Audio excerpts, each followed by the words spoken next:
Good evening, everyone. So today we have the second seminar in the series of mechanical engineering discipline seminar series. So it's my pleasure to welcome Professor S.D. Sharma from IIT Bombay to give the talk here.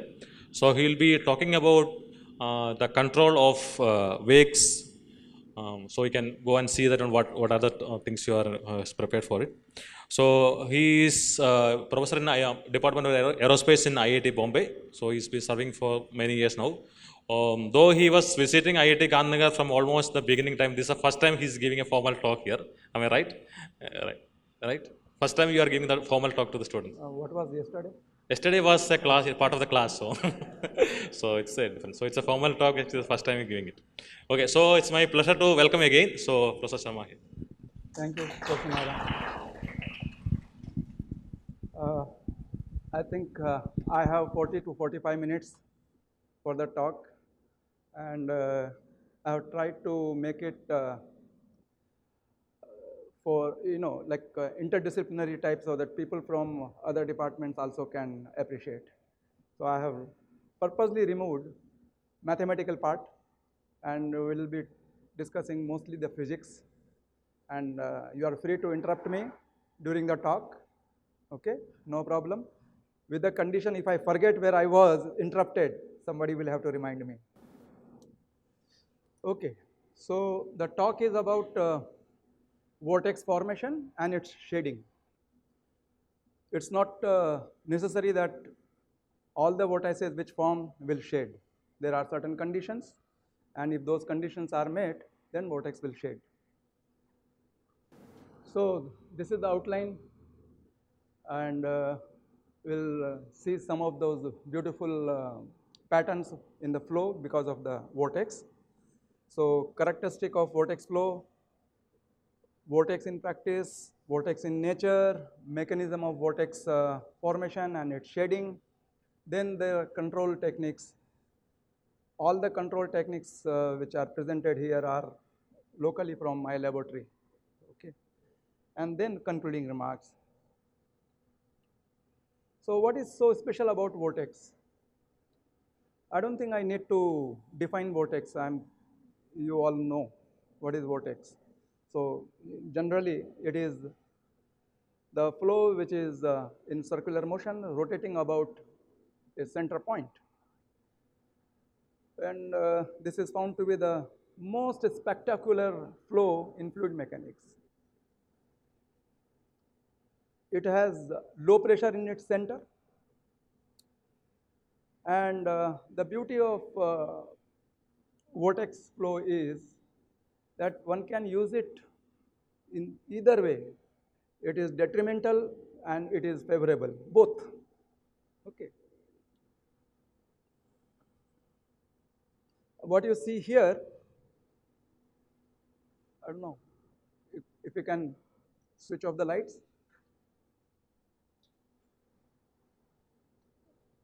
Can we switch off the lights? Because there are other pictures which may not be very faint than other way. Yeah. So what you see here is a tube where we have used vortex generators, and 3 pairs of vortex generators producing contra-rotating vortices, and they are seen in the form of like mushroom, 3 pairs. Then laser sheet is used to take the cross section of this vortex tube.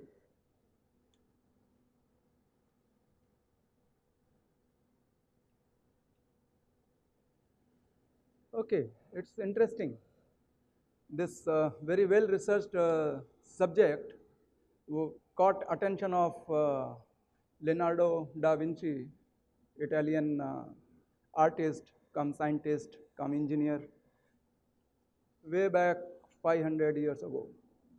So you see, I have just taken it from sources. These are some pictures which he has drawn of water flow. So here there is one big orifice, and in a pond the water is falling.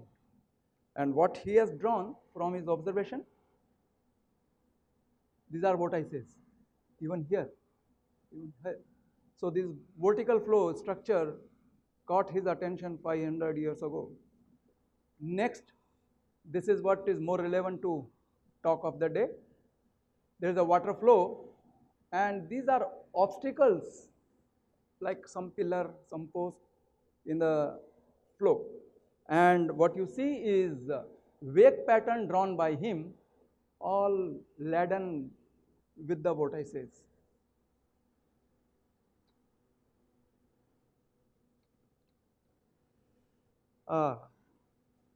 Vortex cloud and light which was seen up north of Norway. So I have not seen any regular pattern of cloud like this. There are different patterns, but this is perfectly circular and representing the vortex.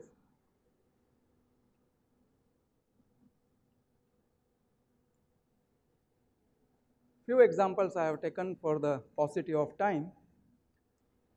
What you see here is the vortex flow pattern over we call delta wing, is a triangular plane form at a certain angle of attack, and then the lower surface of the wing, it faces the flow. So that is called windward, and upper surface is leeward.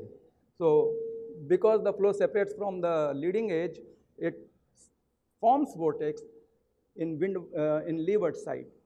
So you see this picture is basically flow visualization carried out in water tunnel, and color dyes are injected from certain points along the leading edge.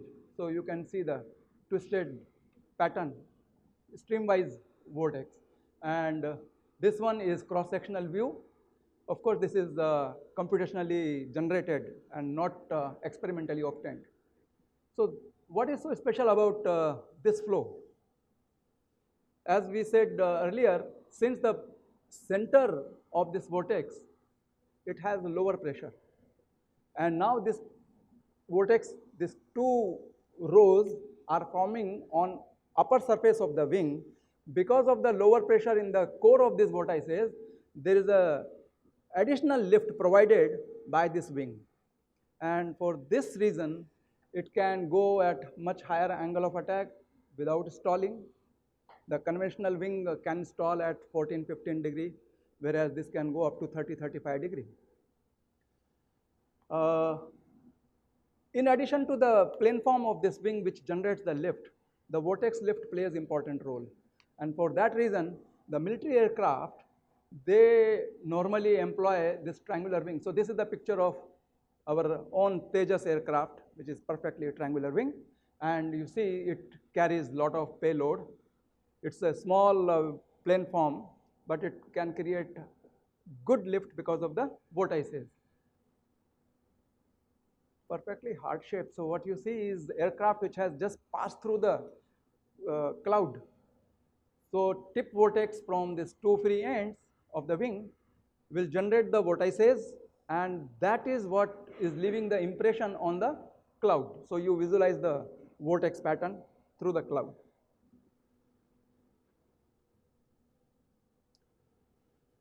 In nature, these birds are flying. These migratory birds, which are large winged birds, they go, like from Siberia, they go all the way, they come to India, go to Kutch, that is Narayan Sarovar. Every year they come. And you find them flying in certain formation, V formation. What's the reason? Just in the previous slide, we saw aircraft passing through cloud and creating those two contra-rotating vortices. This vortex actually produces, see, when there is a vortex, one side the velocity vector is upward, opposite side the velocity vector is downward. It's a circular motion. So if there is any particle which is on the side where upward wind velocity is there, it will be lifted up. The other side it will be pushed down. So the one which is on downside, it's called downwash. The one which is on upside is upwash. So bird is flying like this, and there is a vortex like this. There is a vortex like this. So outer side, it is upwash. So any object which comes in that upwash region will have natural lift coming. So very little effort is required for the following bird. Okay. So you will see the leader is there in front. This wingtip produces the upwash for this bird. This wingtip produces for this bird, and like a, so you have V formation, region of upwash. So these birds will have to put very little effort to cover large distance. Then the understanding is very good. The leader will go on changing because the leader will have to put maximum effort, so it gets tired. Then somebody else will come from behind and become leader. So like that, they go on changing their positions and continue to fly with minimum possible effort. Only effort is put by this person. What do you see here? It is left ventricle of heart, human heart. Now it is difficult to get the picture. Yeah, it should be possible if one does the CT scan. One can get the picture, but I don't have that information with me now. This is computationally generated flow pattern. This is mitral valve. The flow is coming from, this is ventricle, and here it is atrium. So left atrium, the blood comes from, oxygenated blood comes from the lungs, gets collected in atrium here, and then this valve will open. It's a passive valve actually. It just opens and makes the circular orifice, and this blood will just fall into this ventricle. You see this is actually cross section of a vortex ring. This is a vortex ring actually. So cross section will look like contra-rotating vortices, pair of contra-rotating vortices. What is so significant about this? This vortex, since it has a lower pressure in the core, this vortex ring acts like a pump. There is no mechanical pump, but it creates suction in the core which pulls the flow. Okay, so this acts like a pump, and it pulls the flow from the atrium at greater rate. So that increases the efficiency of heart. So now there is an index. In fact, it's a very good joint effort between engineers and doctors, that they try to measure the strength of this vortex ring. Higher the strength, that is higher the index of that strength, better the health of heart, better the efficiency of functioning of heart. So see, from fluid mechanics, it has now entered the cardiovascular flow.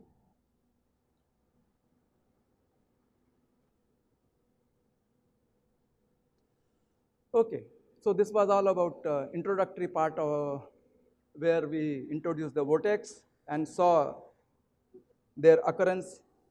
And this one is a small video. Tacoma Bridge, Washington, opened only a few months ago, was built at a cost of over $6 million. But misfortune overtakes the great structure. These are some of the most amazing pictures ever recorded by a newsreel. The actual collapse of the world's third largest suspension bridge.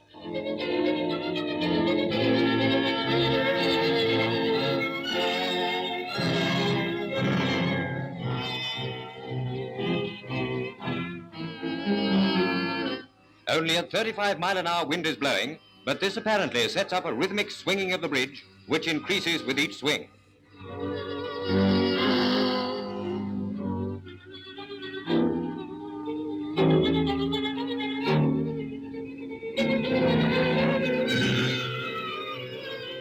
Finally, the swinging road and the suspension cables give way and plunge into the water below.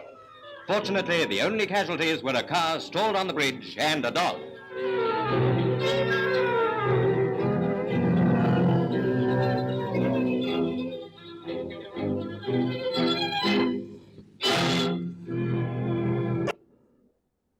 Okay, so that was the collapse of Tacoma Bridge. The reason it is believed that the flow, wind flow over this long structure which was under suspension. That created some unsteadiness. We'll see why this unsteadiness is created. So it's basically flow-induced vibration. And if the natural frequency of the structure is very close to the forcing frequency, where the forcing frequency is the frequency of unsteadiness caused by the flow. If these two are very close, they get locked on and there is a resonance. And that keeps on increasing the amplitude, and that is what happened. Beyond certain limit, it just collapsed. The only casualty in this particular case was that car, and there was a small dog of that professor who was trying to take the videography. So that was the casualty.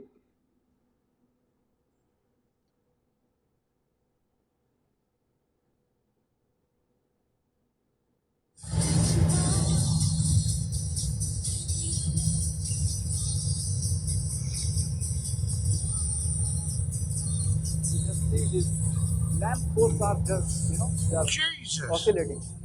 I've never seen you do that before. Now you should pay attention. This pole is not oscillating at all. Is it that very strong, very rigid? What's the reason? I will run again.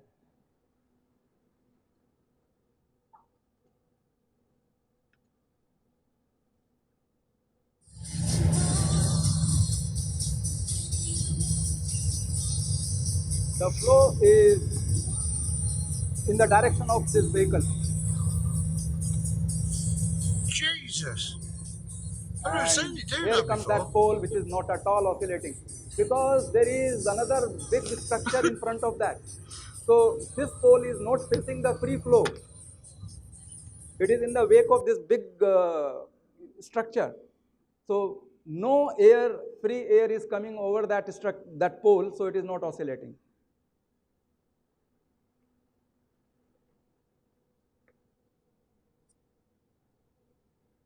Another thing, I made comment that the flow was in the direction of the vehicles, and all these poles were oscillating in orthogonal direction, normal to the flow direction. If you have noted any time, if you can recall, banners put across the road on top, many times these elections and any advertisement, these banners are basically made on cloth, and they put some sticks and tie it with the rope on two sides of the road. The wind is horizontal. Wind is always horizontal here, parallel to the surface. But this banner does not oscillate in the direction of wind. You will see the banner is always oscillating across the wind direction. It's always in the direction normal to the wind. This is the experiment done in the laboratory. Many of you may be familiar with this kind of flow pattern. What happened?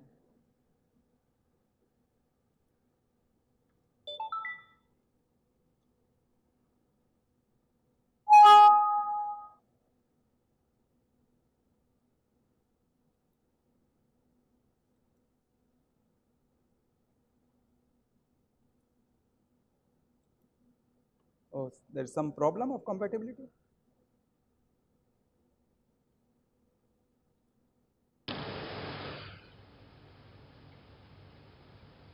Circular cylinder, in a small water tunnel it is mounted wall to wall, and what you have, flow coming from left to right.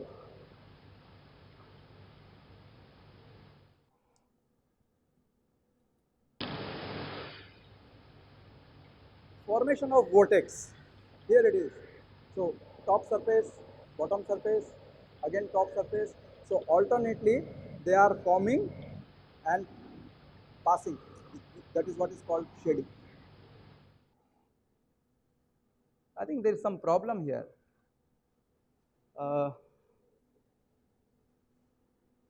This is known as Karman vortex street. So basically, this is what was proposed by von Karman, and this is his model, which is inviscid in nature, no viscosity. And of course, here we have put circular cylinder. There is no need of putting any particular shape. It can be any object which is bluff. Bluff means which separates the flow and does not allow the separated streamlines to meet again at the back. That is what is bluff body.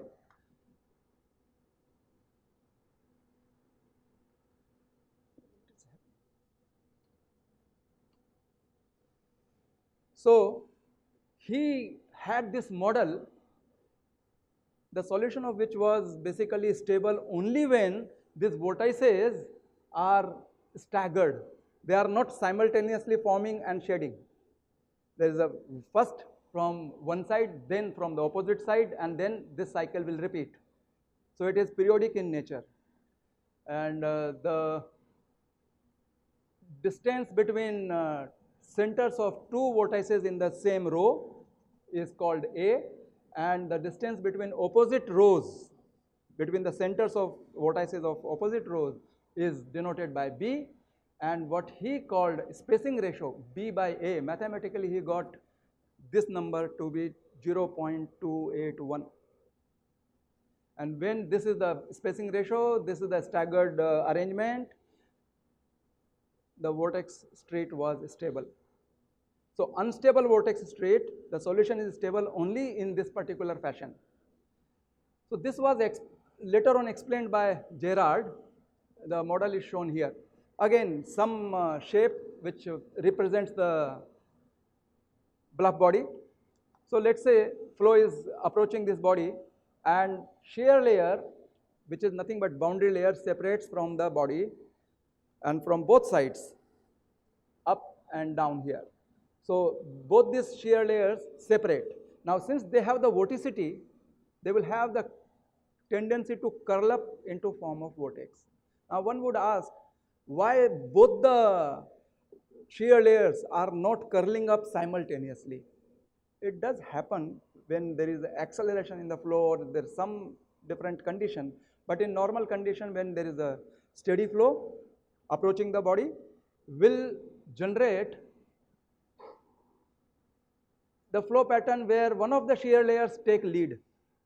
It forms the vortex earlier than the other one. There is no preference here that top one or bottom one, any one of them. So like it is shown, upper one is forming vortex here. Vortex has a strength which is we call circulation, and that is nothing but vorticity over the area covered by the vortex. So when you have integration of vorticity over a given area, you get circulation, which is strength of the vortex. So vorticity is continuously generated in the boundary layer and fed into this vortex through the separated shear layer. So once this vortex starts forming, remember we said vortex has lower pressure in its core. So pressure starts falling here. The moment pressure reduces there, it acts like sink. It will suck flow from all around. Remember, no flow can cross the streamline. So something is wrong. So flow cannot cross from this side straight into the center of this vortex. It has to come like this.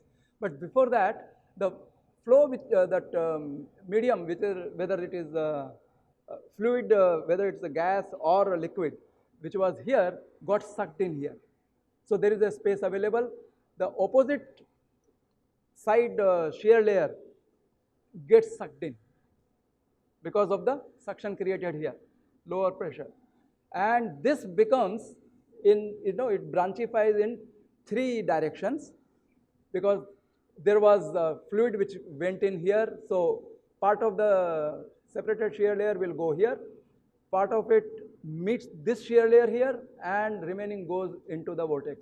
Now this vorticity is having opposite sign of the vorticity contained in this separated shear layer. So the part flow A which gets into this vortex will reduce the strength, it will dilute the strength of this vortex. The one which goes in reverse direction, we say backward flow, is reaching the body, and the one flow B is meeting this separated shear layer somewhere here. So since these vorticities are of opposite nature, there is some sort of cancellation effect. So whatever little part of vorticity here in flow B which interacts here will make sort of notch kind of thing, like there is a ribbon and you make a small notch and you stretch the ribbon. What will happen? Stress concentration, the ribbon will break from that notch. So since this vortex is forming, there is a flow, it is under the strain, and due to the cancellation here, this gets cut, the vortex becomes free. It is like this now.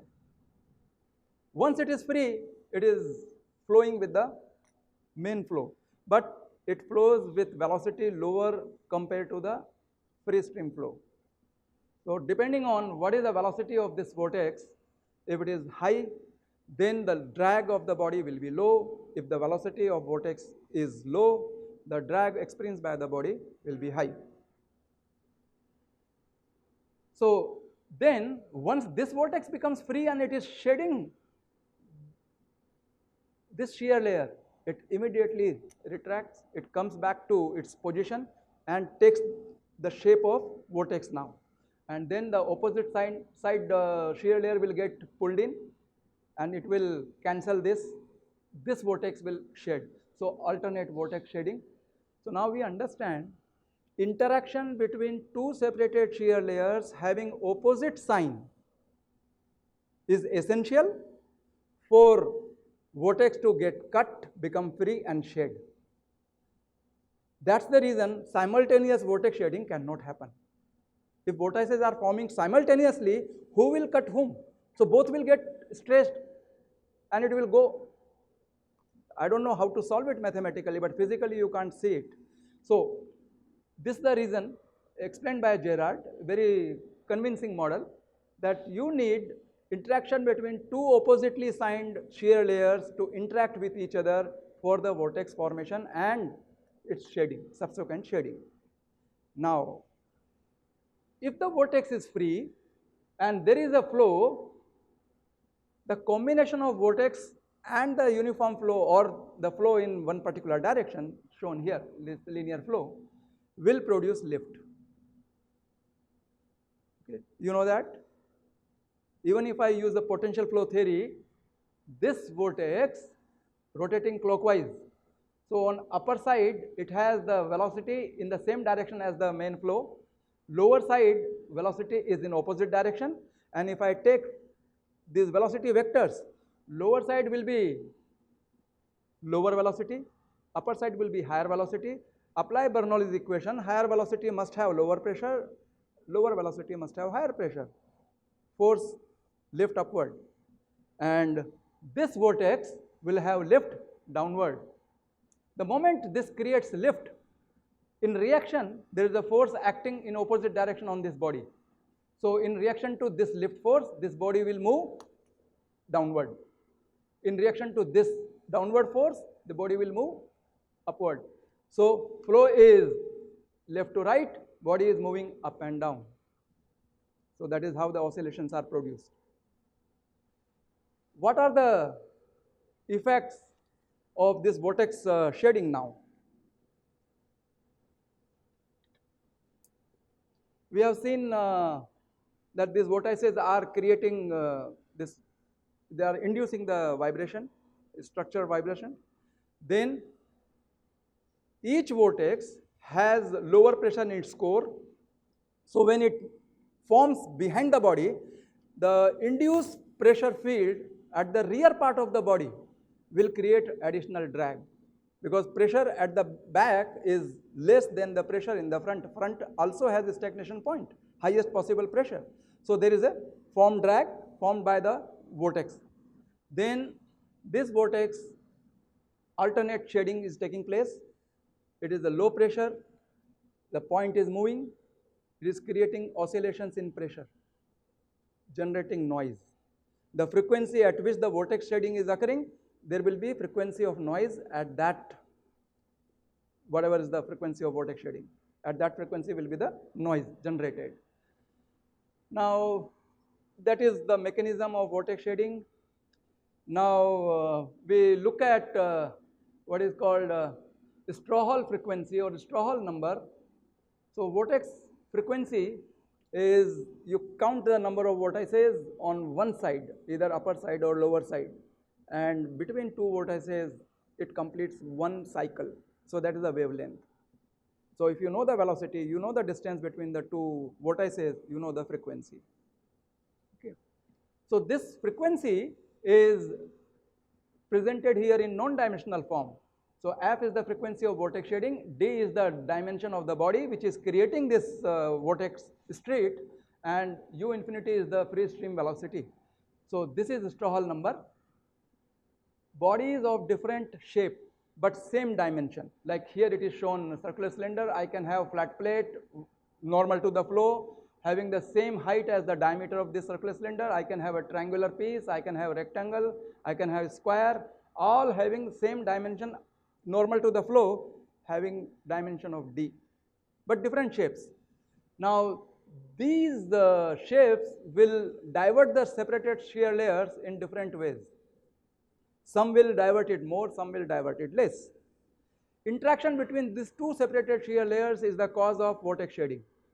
If the distance between two separated shear layers increases because of its nature of flow separation, then interaction between the two will take longer time.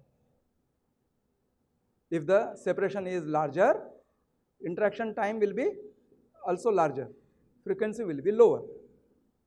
If these two separated shear layers, this W is the distance between them, if that reduces, frequency will increase because interaction will be faster now. Okay, so Strouhal number for a given shape is some value, some constant.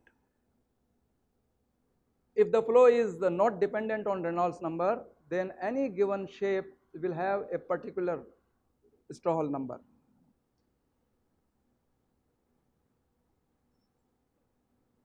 What is shown here? A triangular cylinder with this apex angle. So height h is kept same, only angle is changed. So flow always leaves tangentially. So because the surface will have different angles, the wake width W will be different. And that is what will make change in frequency f. So what is shown here is Strouhal number as, so when this angle increases, it is becoming more and more bluff. If this delta becomes 180 degree, it is a flat plate, most bluff. You just see, as this angle of the nose is increased, the Strouhal number reduces. Reduction in Strouhal number means reduction in frequency, because here d is same, u is also same, it's only delta is changed which is changing f. So it also boils down to that if we take velocity of shear layer us instead of velocity of free stream, so it means us will depend on the nature of flow separation. So each body will create flow separation and us will depend on that, and that will also change w. So if we take us, that is separation velocity, instead of u infinity, and instead of d we take w, that is distance between, maximum distance between separated shear layers, and then define the Strouhal number, we say as st prime. This number should be independent of the shape of the body.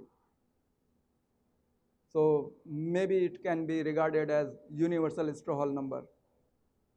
If you are able to make measurement of us and w and frequency, you should get the constant Strouhal number regardless of the shape of the body.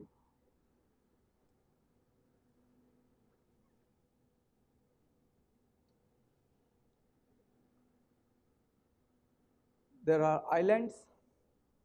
The wind over island is acting like a solid body, and vortex shading that we have just seen in earlier slides, that occurs over the island.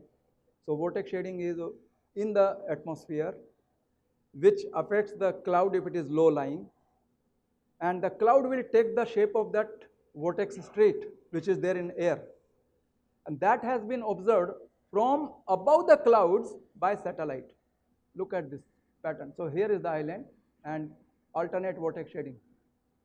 So this is enlarged view here. Look at the strong vortex. Similarly here.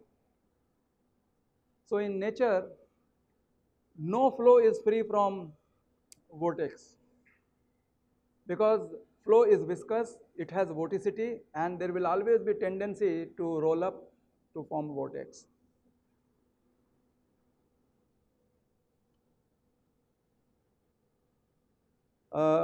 Just now I said if separated shear layers are closer to each other, frequency will be higher. So this is the example. We took models of different thickness, but they are similar in shape.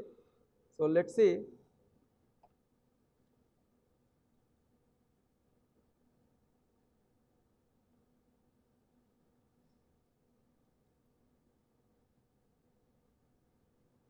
This is supposed to be movie. I don't know what is happening here.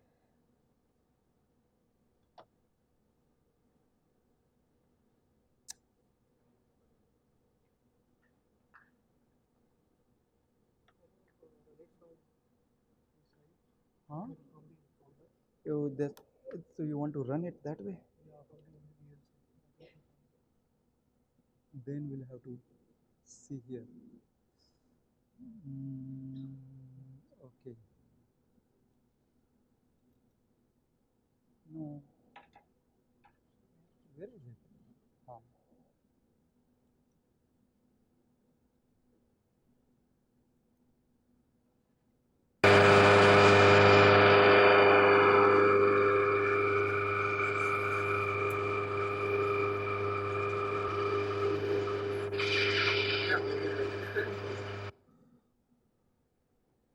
So this is a closer view, and you see alternate vortex shading occurring.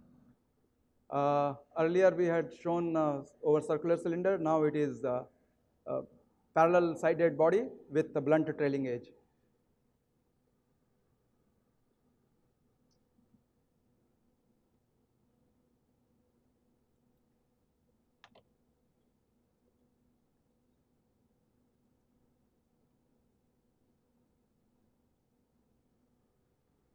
Look at this. Very quickly the vortices are shading. The velocity for both the tests is same. It's only the dimension of the models is different.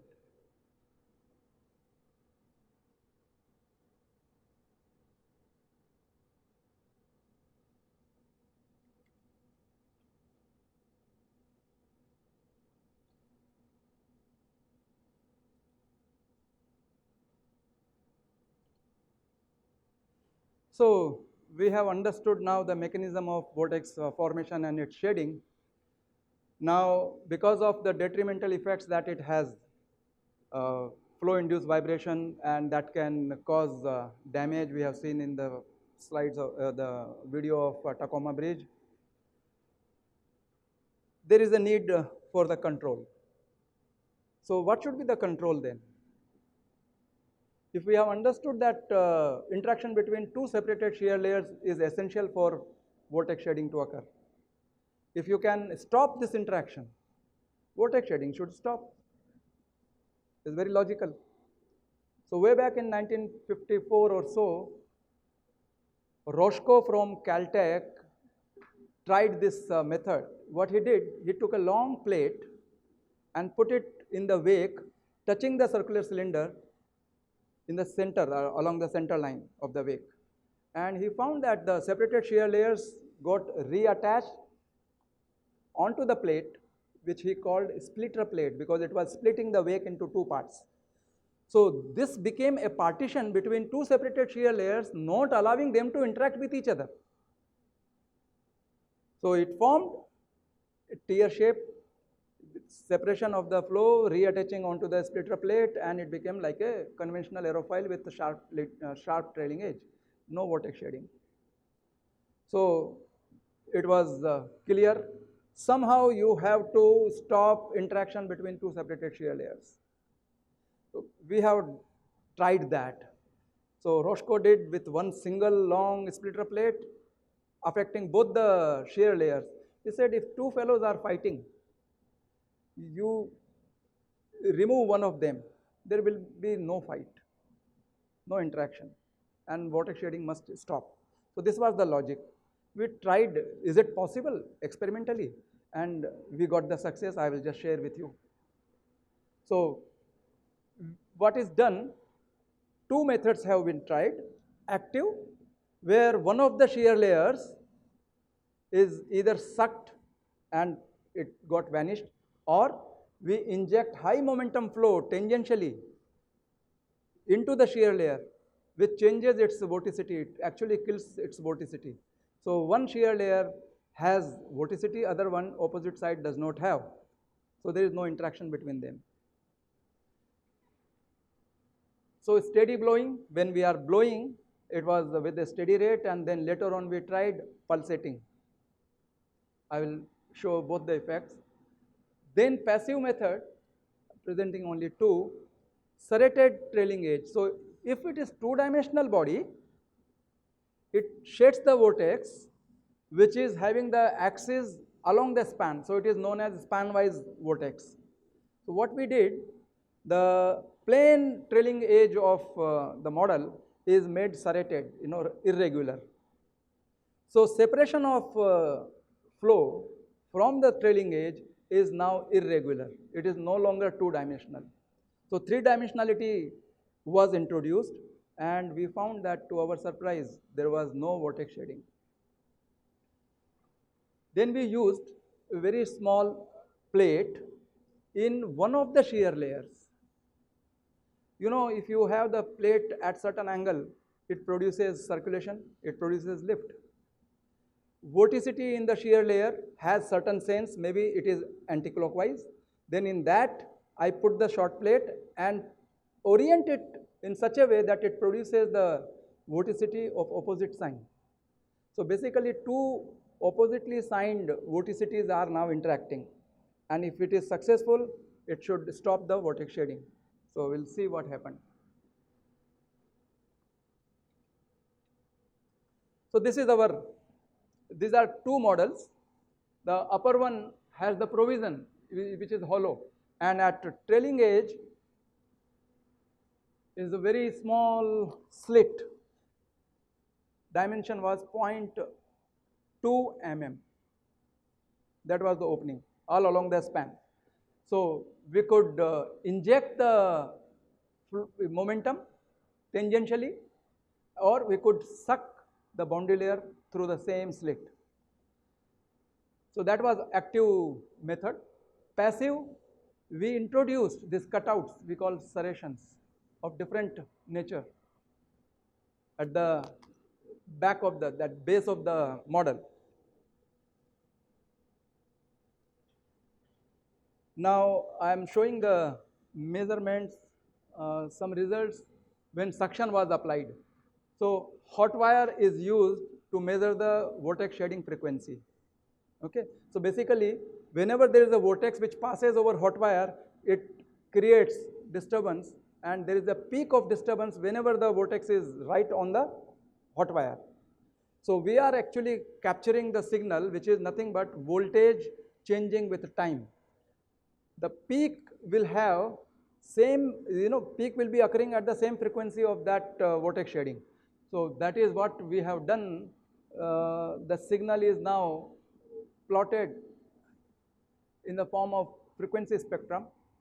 This is something like 52 hertz, 52 to 53 hertz, when there is no suction or blowing applied. So on both sides of the model, we have about 52 hertz peak, that is the vortex shading. In the center, since the hot wire is sensitive to both sides of the vortex street, it will count double. So you have 104 or so as frequency. You see, it is like harmonics of this 52 hertz. When suction is applied, the vortex shading actually disappears. I am showing here with the weak suction so that you are able to see the reduction in peak.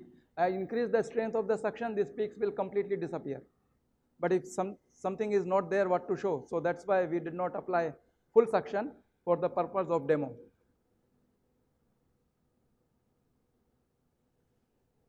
These are the measurements, again velocity vectors using hot wire. So you see this vortex, alternate vortex shading, weak vortex which is drifted on one side because of the suction was applied only on asymmetrically only on one side. And these are the iso vorticity contours. So you see the regular pattern here, whereas it is deformed and the value of vorticity is also very low, shown here.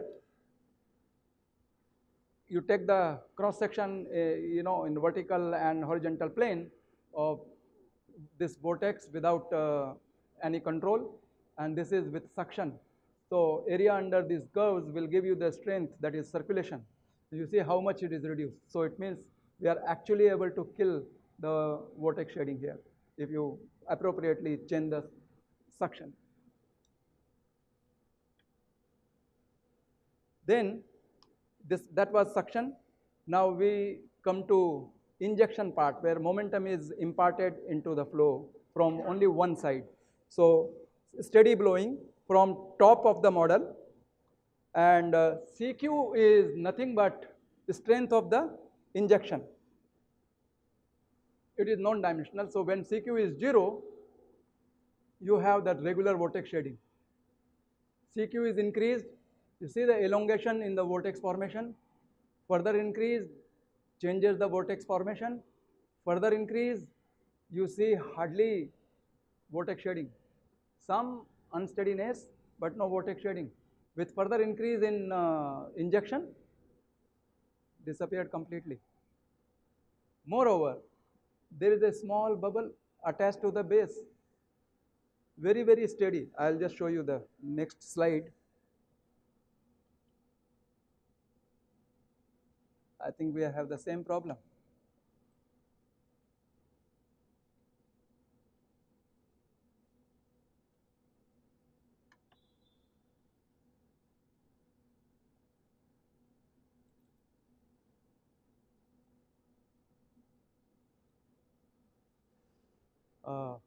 I have jumped to the last injection strength.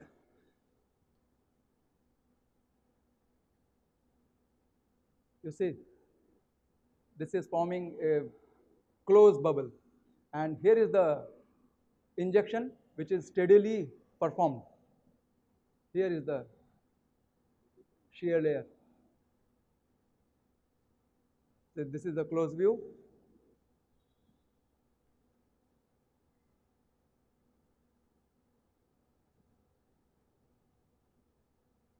Okay, we stopped that injection now. We have stopped the injection. So it must come back to alternate vortex shading now. Let's see.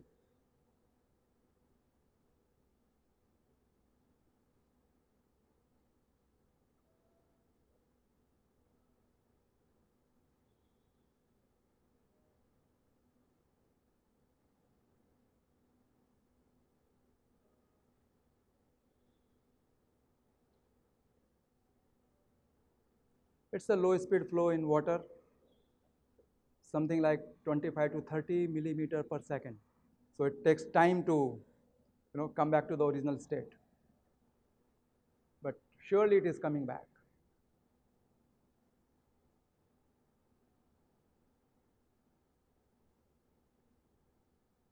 Look at the suction, it goes up there.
Now comes the injection at specific frequency. So it is pulsating injection and not steady injection. So this is the setup. Model with provision for injection, and injection is through solenoid valve, which is activated using function generator. So we have used a square wave where active part is 20% of the total cycle. Like here it is, if the valve is open, it is open for 20% of the total cycle time.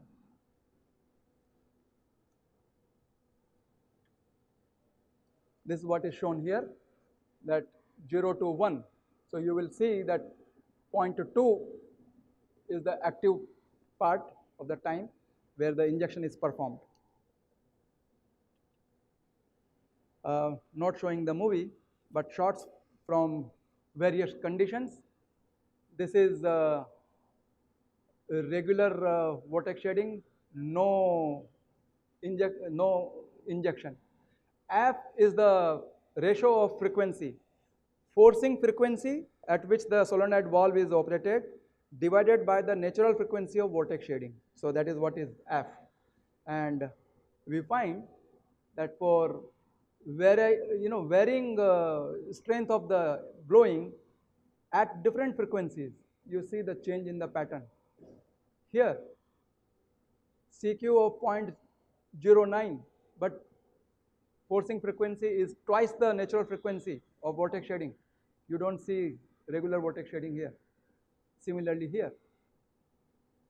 So what we have seen here, that we save 80% of the momentum which is injected in the flow, and we are getting the similar effect in terms of control of vortex shading. So vortex shading is completely suppressed here.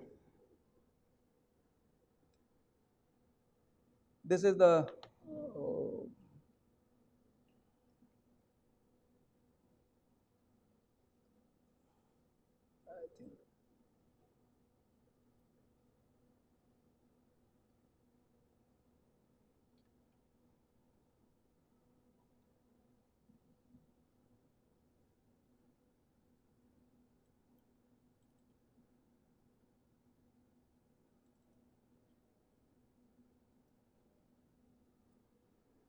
remember the same model with plane base had very nice vortex shading, and now serrated trailing edge and no vortex shading. Absolutely steady flow in the separated shear layer. Some twist you see, that is streamwise vortices springing from edges of those serrations, but no spanwise vortex that is seen here. So nicely controlled unsteady flow. It is turning into completely steady.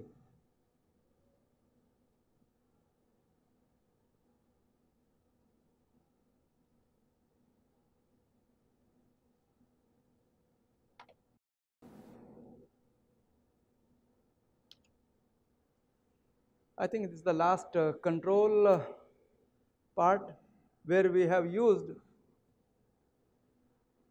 this plate which is parallel to the circular cylinder span, and we could change the angle here, change the axial distance and also transverse distance. So we located this in one of the separated shear layers. Here it happens to be the lower one, and see what kind of pattern we get.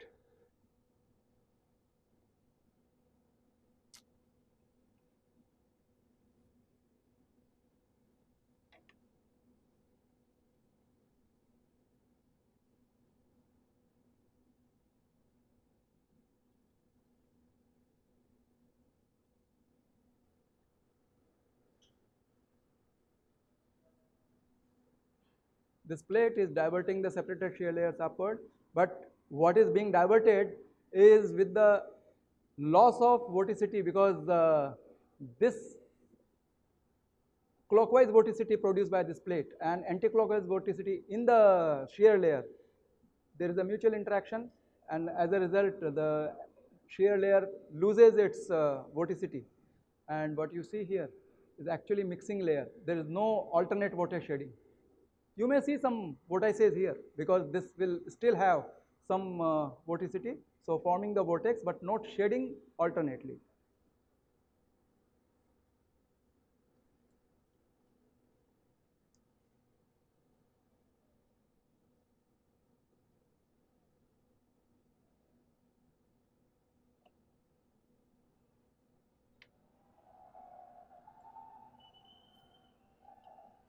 Okay, so it brings to the last slide.